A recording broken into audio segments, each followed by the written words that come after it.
Howdy folks, welcome back to Cray Outdoors. Today we are doing our second ever kayak run. My mom's car is parked here in Hinsdale, and the goal is we're going to float down to my car, which is parked in Olean, about 5 minutes from our house. My mom's not fishing, she likes to just paddle, so she might actually leave and then come back and pick me up since it's so close to home. Last time we did this, we did a kayak run. We were on Olean Creek. We went from Kennedy to Falconer, which is where we used to live, but we live in Olean area now, and we haven't done Olean Creek yet. So we're going to do Olean Creek today. Conditions are actually about perfect for fishing, other than time of year. It's the end of August, not a great time of year for fishing. Hopefully we can catch some fish. My mom's probably going to be the last you see of her until she picks me up at the end, because she's going to go on ahead of me. I'm going to be slowly working my way down fishing. Pike is definitely the #1 predator in this river. However, there's walleye, muskie, trout, everything's in here, bass. You never know what you could catch. So we're just using artificials today, keeping live bait alive on the kayak's a pain. We're mainly going to be using spinners and jerk baits. But yeah, should be fun. Hopefully we catch some fish. Right, here we go. First time boarding the kayak in Olean Creek. I don't know that this creek is as good of fishing as some of the other small rivers around, like, you know, the Conowongo where we went last time. That said, this creek, the Conowongo is just kind of a big wide channel. This creek, it sort of flows from hole to hole, so it might be a little bit easier to actually find where the fish are, even though I don't know that it's as productive for fishing. I think, you know, the fish get concentrated in the holes, and I think it might actually be easier to catch them. So I'm excited. I'm excited to see what we can catch. We've got probably 5 miles to go from here to Olean. More than that. Probably got closer to 10 miles. So it's a good long run that we're doing today. Plenty of time to try and catch a fish. Fish of the trip. We actually, smallies fight so hard. Smallmouth. Cool. Not a big one, but we'll take it. We went ahead and got out of the kayak to go around some rapids, but before pulling the kayak over around the rapids that are up there, I decided to walk around the corner and see what kind of good fishing there could be at the base of the rapids.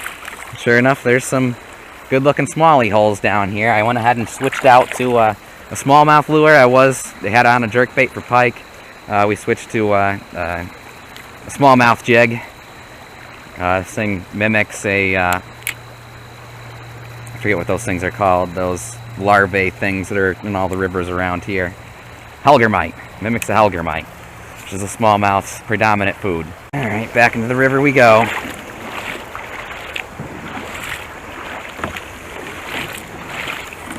So the story was here, my mom didn't want me to film and embarrass her, but on this set of rapids right here, which is not far from where we launched, she actually flipped. Fortunately, she was okay, and unfortunately, she lost her cell phone, and she's okay, which is the most important thing. And, you know, she didn't lose the kayak. My mom is an incredibly strong swimmer, so yeah, be careful when you're kayaking these areas. It easily could have been me, and I could have said bye-bye to all of my fishing stuff. That doesn't, from back there, you can't tell how nasty that is. She got in there, and the kayak went that way and got slammed against those roots, and the kayak just completely flipped over, and easily the exact same thing would have happened to me if she hadn't gone ahead of me. Yeah, so she warned me that, yeah. This is a sketchy spot right there. See, you got to be careful kayaking these small rivers, man. That was a wake-up call for both of us. I wish I got that hit on film. That is the first time that's happened to me in a long time, where a fish jumped as I was pulling it out of the water and grabbed it. Whoa, what the heck is that? What the heck is that? What in the world? That must have been, I can't tell if that's a heron or a bald eagle. It's gigantic, whatever it is. That was freaking gigantic. I mean, it was too big to be anything other than a bald eagle or a heron. That was interesting. I hope I got that giant bird taken off on film. Whew, startled me a little bit, actually. That was a huge bird. That bird was freaking the size of me. I don't know if you guys could get the full thing on camera. I'm not exaggerating or joking to you right now when I tell you that was one of the biggest birds I've seen in my life. Holy cow. And I don't even know what it was. I just saw the silhouette. Alright, well, that was two absolutely crazy things that happened in a row. I'm going down the river. I'm pulling this thing out to grab a next cast. I had it to about there, and the smallmouth jumped out of the water and grabbed it. And then I released the bail. I dipped my rod tip in, released the bail, turned on the camera, and then set the hook. And it actually kind of worked out perfect because it gave him a chance to kind of eat the tube before I set the hook. Hey folks, it's a pretty strong current in here. We are cruising, just making fast casts at structure. And under that log right up there in that current, we just missed a big one. Biggest fish of the day so far. I mean, it didn't feel huge, but it felt like, you know, our first decent size, could have been a pike, or our first halfway decent size smallie, our first, you know, 15-incher or whatever. So we're going to, I mean, while I'm kind of stopped here, I'm casting this tree. Then we're going to try and paddle upstream and take another cast under that log and see if he hits it again. Upstream. Paddle we go. Oops. Just had some other kayakers go past me too.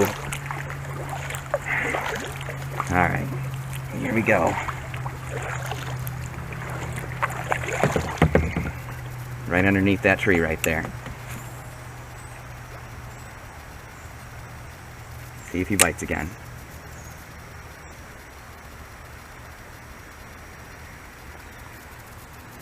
There he is, he's biting. This is not that big of a fish. It's hard to tell, I missed it on the hook set. It's bigger, I think it's the biggest of the day so far. He did bite again, so that's cool. Oh yeah, he's the biggest of the day so far, nothing big though. Another smallie. Alright, Mr. Smallmouth. Another beach the kayak, get out and fish situation. Underneath those rapids looks beautiful smallmouth. We can paddle around this little peninsula and get up on that side. I don't know, let's see if we hit land here or not. This is pretty sketchy in through here. Uh-oh. We want to not hit that log. Let's beach the kayak. This is freaking sketchy.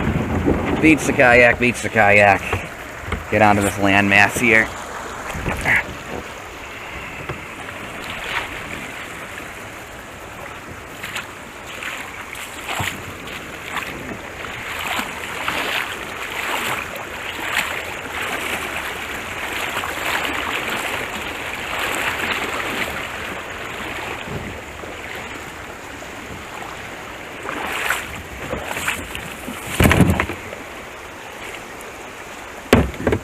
Alright, now let's take a few casts over here.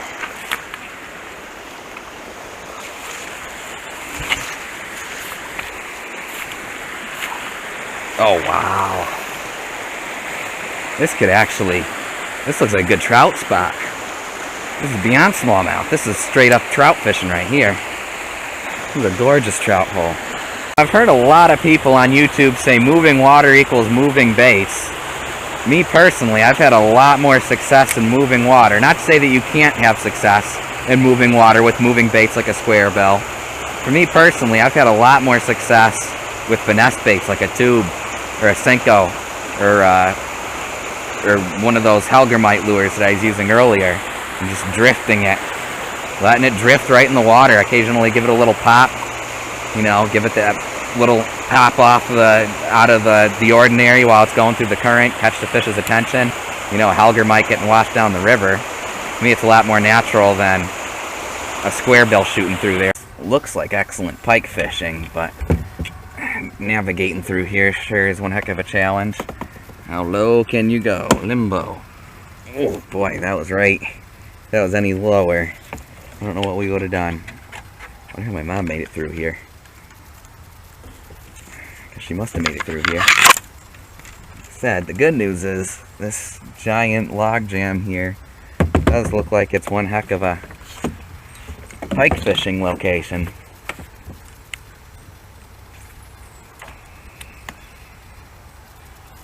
Oh, looks like the creek splits again.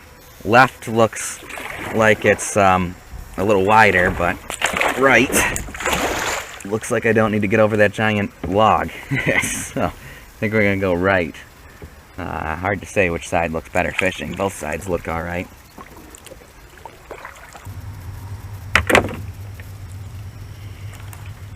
sucks, 'cause sometimes you see great places to cast, like right there, but I've got to just be prepared to paddle here and not flip. Yeah, we're gonna move past that spot too fast to fish it. Only had time for that one cast, and I chose the wrong side of the stump. This looks sketchy. It's pretty back in through here, let me tell you.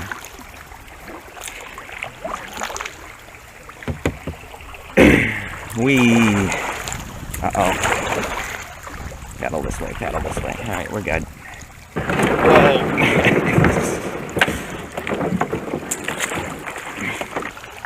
Alright. Whew. We made it. Back to casting. Well, it is now 7 o'clock. We're a little over halfway, and we're getting to the point where I need to start thinking less about fishing and more about getting back before dark.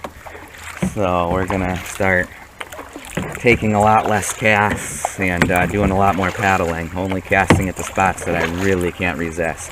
Some more rapids. I was concerned about my mom being down here without a cell phone.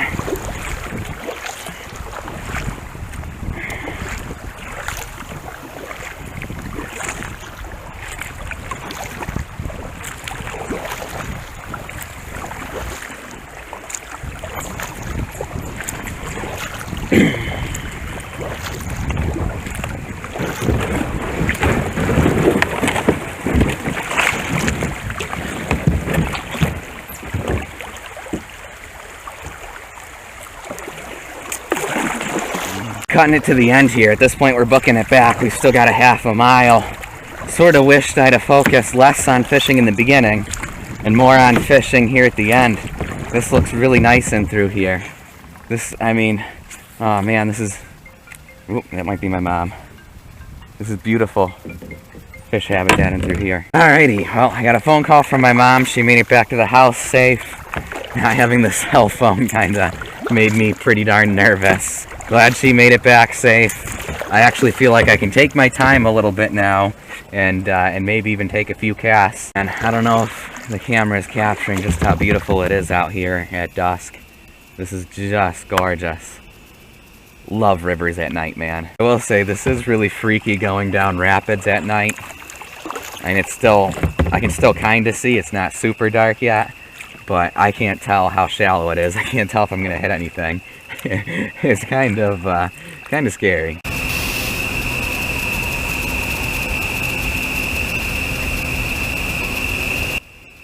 Screech owl. I don't know if I'm picking up the audio on film or not. Definitely hear screech owl though. That's pretty darn cool. We are officially kayak fishing / river running in the dark at this point. It's officially dark. I hear the 86 bridge in the distance, so we're pretty close. Fishing wise, one thing you hear the owls. That's cool to hear screech owl.